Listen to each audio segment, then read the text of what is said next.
কিন্তু এই যে মেয়ে, তুমি যে 8-10টা ছেলের সাথে জেনা করেছো, তোমার ইজ্জতের কি হবে? তোমার যে সতীত্ব তুমি নষ্ট করেছো। তুমি তো বিয়ের পর কোনো ঘরে গেলে সে হাজবেন্ডও বুঝতে পারবে তুমি আর সতী সাথী নও। তখন তোমার কি হবে? আর এটা যে এত ভয়াবহ মহামারী আকার ধারণ করেছে না, অনেক ক্ষেত্রে দেখা যায় স্বামী অফিসে যাওয়ার সাথে সাথেই বয়ফ্রেন্ড বাসায় হাজির। এই যে বাক্সে বাক্সে বন্দি জীবন বললাম, বাক্সে বাক্সে বন্দি ফ্ল্যাটের ভিতরে তো ঢুকলে আর বোঝা যায় না ভিতরে কি হচ্ছে। কত ফ্ল্যাটে যে জেনা হয় এখন এই শহরে, আল্লাহ ভালো জানে। এই ফ্ল্যাটের প্রত্যেকটা ইঞ্চি ইঞ্চি মাটি আল্লাহর কাছে সাক্ষী দিবে। যেখানে যে মাটিতে বসে অবিবাহিত যুবক যুবতী জেনা করেছে আর বিবাহিত যুবক যুবতীরা এবং এই স্বামী স্ত্রী জেনা করেছে, এর ইঞ্চি ইঞ্চি মাটি আল্লাহর কাছে কথা বলবে। এর ইঞ্চি ইঞ্চি মাটি আল্লাহর সামনে কথা বলবে। ইয়াউমাইযিন তুহাদ্দিসু আখবারাহা, সেদিন তুহাদ্দিসু আখবারাহা, জমিন তার খবর বলবে আল্লাহর কাছে। জমিনের কোথায় কোন পাপ হয়েছে সব বলে দিবে। এই জমিনে এখানে দাঁড়িয়ে জেনা করেছে, ওইখানে দাঁড়িয়ে মদ খেয়েছে, ওইখানে কাউকে খুন করেছে, জমিন বলে দিবে। একটা কথা এখানে মাঝখানে বলে দেই, যারা অবিবাহিত যুবক যুবতী আছো, এই লেকচার তোমরা যারা শুনছো, তোমাদের মধ্যে কেউ যদি জেনা করে থাকো, অবিবাহিতর কথা বলছি, তোমাদের কাঁধের মধ্যে এখন 100 বেত্রাঘাতের শাস্তি ঝুলে আছে। সূরা নূরের 1 থেকে 3 নম্বর আয়াত পড়ে দেখবে, অবিবাহিত যুবক যুবতী যদি জেনা করে তাদের শাস্তি হচ্ছে 100 বেত্রাঘাত, তাও জনসমক্ষে, এবং এক বছরের জন্য নির্বাসন। এই বিধানগুলো যদি পৃথিবীর কোনো দেশেও না থাকে, আসমানে আছে। মরার সাথে সাথেই এই বিধান কার্যকর হবে ইনশাআল্লাহ। বাঁচার মধ্যে কি একটাই উপায় আছে। এই লেকচার কানে চলে গেছে, অনতিবিলম্বে ওযু করবে। ওযু করে খালেসভাবে রাতের শেষ রাতে জায়নামাজ বিছাবে। জায়নামাজ বিছিয়ে আল্লাহর সামনে দাঁড়িয়ে 2 রাকাত নামাজ পড়বে। পড়ে নিজের পাপের কথা স্মরণ করে চোখ দিয়ে দরদর করে পানি ফেলে দিবে। আল্লাহকে সেজদায় গিয়ে বলবে, আল্লাহ আমি জেনা করেছি, আমাকে মাফ করে দাও। আমার এই পাপের কথা কেউ জানে না, তুমি জানো, মাফ করে দাও। এই মাফ নেওয়ার পরে আবার ওই যার সাথে করেছেন ওর সাথে আবার লিঙ্ক আপ করার চেষ্টা করেন না। আসো আমরা জেনা করেছিলাম, আসো বিয়ে করে নেই, এটা সলিউশন না। জেনা করেছেন, আগে তওবা করে ফিরে আসতে হবে, তারপরে পুরো জীবন ইসলামিক লাইফ লিড করতে হবে। আল্লাহ যদি দেখেন যে হ্যাঁ আপনি ঠিকঠাক তওবা করে আল্লাহর কথা চলছেন, আল্লাহ তখন আপনাকে নেককার স্ত্রী দিবে ইনশাআল্লাহ। এই একমাত্র রাস্তা যুবকদের জন্য এবং যুবতীদের জন্যও। যুবকরা না হলে পার পেয়ে যেতে পারে, কারণ একটা কথা সমাজে প্রচলিত আছে না, যে ছেলে মানুষের ইজ্জত তো সহজে যায় না, গোপন হয়ে গেছে, কেউ জানে না, আল্লাহ মাফ করে দিয়েছে, সে হয়তো পার পেয়ে গেল। কিন্তু এই যে মেয়ে, তুমি যে 8-10টা ছেলের সাথে জেনা করেছো, তোমার ইজ্জতের কি হবে?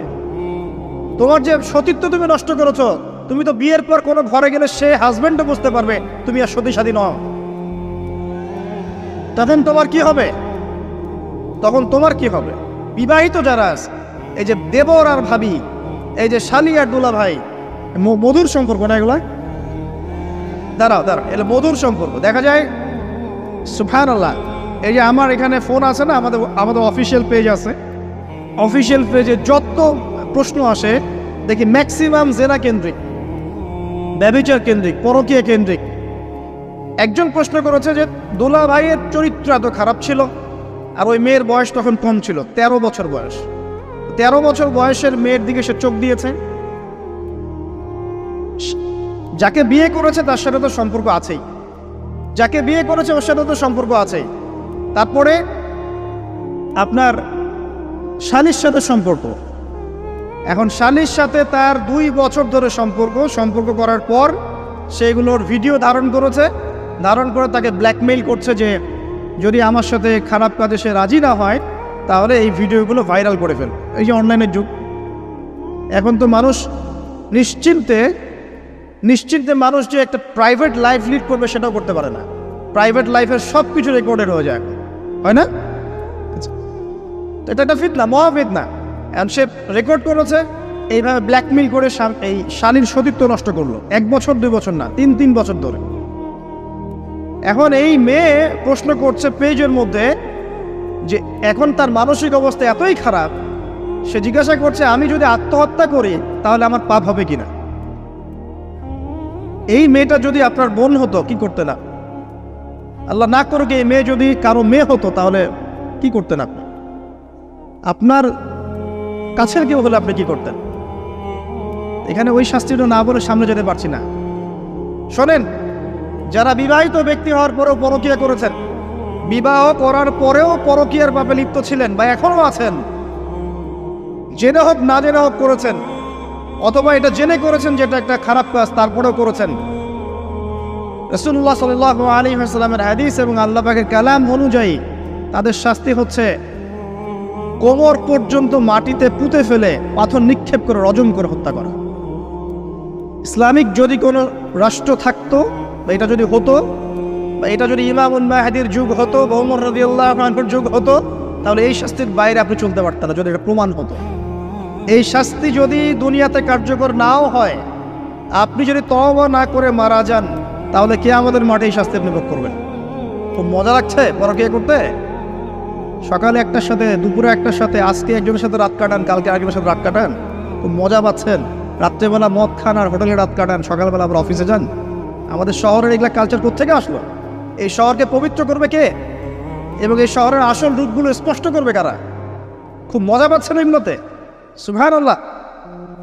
একটা বিষয় বুঝাই, ইসলামে কেসাস আছে, কেসাস। মনে করেন আমাকে কেউ হত্যা করেছে, আপনি তাকে হত্যা করতে পারবেন। মনে করেন আপনি কাউকে হত্যা করেছেন, ঠিক আমাদের লজের মতো কেউ যদি কাউকে হত্যা করে তাকে ফাঁসি দেওয়া হয় না, এরকমই কেউ যদি কাউকে হত্যা করে, ইসলামের বিধান কেসাস করা, মানে হাতের বদলে হাত, চোখের বদলে চোখ, কানের বদলে কান, নাকের বদলে নাক, জানের বদলে জান, যদি প্রমাণ হয়। কিন্তু এখানেও হত্যাকারীর বাঁচার সুযোগ আছে। কিরকম? মনে করেন আপনি আমার পরিবারের কাউকে হত্যা করেছেন, আল্লাহ না করুক। এখন আপনি এসে আমাকে ক্ষমা চাচ্ছেন যে আমার ভুল হয়ে গেছে, আমি মুক্তিপণ, রক্তপণ দিব, আমাকে মাফ করে দেন। এখন আমাদের পরিবারকে আপনাকে বললো ঠিক আছে আপনাকে মাফ করে দিলাম, আপনার কেসাস করার দরকার নেই, আপনি রক্তপণ দিয়ে দেন, তাহলে আপনি বেঁচে থাকার সুযোগ পেলেন। কথা বুঝতে পারছেন? একটা হচ্ছে মুরতাদ। মনে করেন কেউ ইসলামের কিছু বিষয়কে অস্বীকার করেছে, তাকে জেলখানায় বন্দি করে রাখা হবে, সুযোগ দেওয়া হবে যে আপনি কি এগুলো জেনে শুনে বলেছেন নাকি এর উপর অটল থাকবেন না ফিরে আসবেন। সে যদি বলে না আমি তওবা করলাম, আমি এগুলো থেকে ফিরে আসলাম, ও বেঁচে থাকার অধিকার পেয়ে গেল। কিন্তু বিবাহিত ব্যক্তি যারা ব্যভিচার করেছে, বিবাহিত ছেলে বা মেয়ে ব্যভিচার করেছে, তওবা করে যদি ফিরেও আসে, রজমের শাস্তি থেকে বাঁচার কোনো সুযোগ নেই। আল্লাহর কাছে ক্ষমা চান, ইস্তেগফার করেন। জেনার ফলশ্রুতিতে সমাজে মহামারী নেমে আসে। জেনা, পরকীয়া, অশ্লীলতার কারণে সমাজে এমন সব রোগ ব্যাধির উদ্ভব হয় যেগুলো কখনো ছিল না। এই শহরটা জেনার শহর। আমাদের এই ঢাকা শহর জেনার শহর। আপনাকে এটা বোঝার জন্য আমার লেকচার না শুনে আপনি পেপার পত্রিকা ঘাটেন, অনলাইন সার্চ করেন, দেখবেন এই শহরে আনাচে কানাচে জেনা হয় এবং ওপেন জেনা হয়। মানুষ জেনাকে হালাল মনে করে। এই শহরের যুবক যুবতী যারা একে অপরের সাথে বয়ফ্রেন্ড গার্লফ্রেন্ড কালচারে লিপ্ত আছে, এটাকে তারা হালাল মনে করে, কেউ হারাম মনে করে না। কত বড় সাহস দেখায়। আর রাস্তা দিয়ে আমরা হেঁটে গেলেও বয়ফ্রেন্ড গার্লফ্রেন্ড এসে আমাদেরকে সালাম দেয়, বুঝুন আমাদের জন্য একটু দোয়া করেন। তো প্রত্যেকটা পার্কে পার্কে যাবেন, এই যে আপনাদের রেস্টুরেন্টগুলোতে যাবেন, দর্শনীয় যে স্পটগুলো সেখানে যাবেন, দেধার সে জেনা হচ্ছে, জেনা আর জেনা। আমি এই যুগের কথাই বলছি। নবী সাল্লাল্লাহু আলাইহি ওয়াসাল্লাম বলছেন, আমাদের নবী বলছেন, আমার উম্মতের একটা অংশ, সবাই না, আমার উম্মতের একটা অংশ অবশ্যই জেনাকে হালাল করে নেবে, অবশ্যই মদকে হালাল করে নেবে, মদ পান করবে কিন্তু মদের নাম অন্য দিবে, এবং তারা গান বাজনা বাদ্যযন্ত্র নর্তকীদেরকে হালাল মনে করে নিবে। নবী সাল্লাল্লাহু আলাইহি ওয়াসাল্লাম বলেছেন, যখন সমাজে এরকম পাপ বাড়ে তখন সমাজে এমন সব রোগ ব্যাধি আসে যা আগে কখনো ছিল না। এবং এদের ব্যাপারে নবীজি বলেছেন, একদিন সকালবেলা আল্লাহ পাক এদেরকে বানর এবং শুয়োর বানিয়ে দিবেন। কিয়ামতের আগে এই ঘটনাও ঘটবে, বিকৃত হবে। ভূমিধস, ভূমিকম্প, ভূমিধস এবং আকৃতির বিকৃতি, এগুলো আযাব আসবে আল্লাহর কাছে, আল্লাহর পক্ষ থেকে, এই জেনা, এই ব্যভিচার, এই পরকীয়া, নোংরামি, অশ্লীলতার কারণে।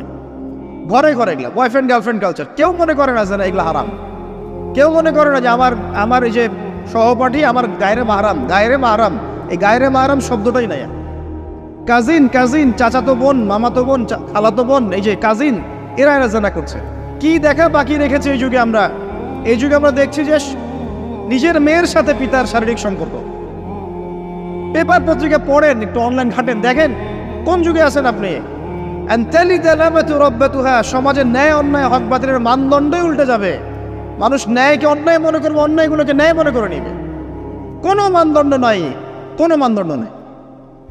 আমাদের শহরের এই অবস্থা, শান্তিতে কিভাবে ঘুমাবেন আপনি?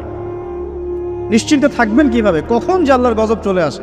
কোরআনে একটা আয়াত আছে, যখন আল্লাহ পাকের গজব আসবে তখন শুধু জালেমদের উপর খাস করে আসবে না। আলেমদেরকে জিজ্ঞাসা করেন, আলেম ওলামাদেরকে জিজ্ঞাসা করেন, যখন আল্লাহর গজব আসবে জালেমদের উপরে শুধু খাসভাবে আসবে না, সবার উপরে আসবে। আমি খুব ভালো মানুষ, ওয়াজ করছি, নসিহত করছি, পার পেয়ে যাবো এমন ভাবার সুযোগই নাই। আপনাকে আপনার সাধ্য মতো অন্যায়ের প্রতিবাদ করার চেষ্টা করতে হবে। লাতা'মুরুন্না বিল মা'রুফ, নবীজি বলছেন অবশ্যই তোমরা সৎ কাজের আদেশ করো। ওয়ালা তানহাউন্না আনিল মুনকার, অবশ্যই অসৎ কাজে নিষেধ করো। আও লা ইউশিকান্নাল্লাহু আন ইয়াবআসা আলাইকুম ইকাবাম মিন, অন্যথায় আমি আশঙ্কা করি তোমাদের উপরে আল্লাহর পক্ষ থেকে বিশাল গজব আসবে। সুম্মা তাদউনাহু, এরপর তোমরা সবাই আল্লাহর কাছে দোয়া করবে, আল্লাহ গজব সরিয়ে দাও, সরিয়ে দাও। লা ইউস্তাজাবু দুআকুম, তোমাদের দোয়া কবুল করা হবে না। নবী সাল্লাল্লাহু আলাইহি ওয়াসাল্লাম বলেছে, মান রাআ মিনকুম মুনকারান, তোমাদের মধ্যে যে কেউ হুএভার হি ইজ, যে কেউ যদি কোনো মুনকার, নোংরা বর্জিত কোনো কাজ দেখে, তাহলে যেন ফাল ইউগাইয়ির বিয়াদিহি, তার সামর্থ্য থাকলে হাত দিয়ে যেন ঠেকায়। সামর্থ্য থাকলে হাত দিয়ে যেন ঠেকায়। যাদেরকে আল্লাহ পাক হাত দিয়ে ঠেকানোর ক্ষমতা দিয়েছেন তাদেরকে আল্লাহ পাক জিজ্ঞাসাবাদ করবেন, কেন ঠেকালে না তুমি? জেনার লাইসেন্স দিলে কেন? মদের লাইসেন্স দিচ্ছে কেন? ঠেকালে না কেন তুমি? অন্যায় কাজকে ঠেকালে না কেন? যদি তুমি না পারো, ওয়াইল্লাম ইয়াস্তাতি, যদি সে না পারে, তাহলে ফাল ইউগাইয়ির বিলিসানি, তাহলে যেন মুখ দিয়ে সেটা প্রতিবাদ করে। এই যে মুখ দিয়ে প্রতিবাদ করার ক্ষমতা আলেম ওলামার আছে, যাদের হাতের ক্ষমতা নেই, মুখের ক্ষমতা আছে। সেটাও যদি না পারো, ওয়াইল্লাম ইয়াস্তাতি, সেটাতেও যদি সে সক্ষম না হয়, ফাবিকলবি, তাহলে যেন অন্তর দিয়ে ঘৃণাটা পর্যন্ত করে। ওয়াবিযালিকা আদআফুল ঈমান, এটা হচ্ছে ঈমানের সবচেয়ে নিকৃষ্ট একটা অবস্থা, সর্বনিম্ন অবস্থা। এর নিচে ঈমানের কোনো অবস্থাই নাই।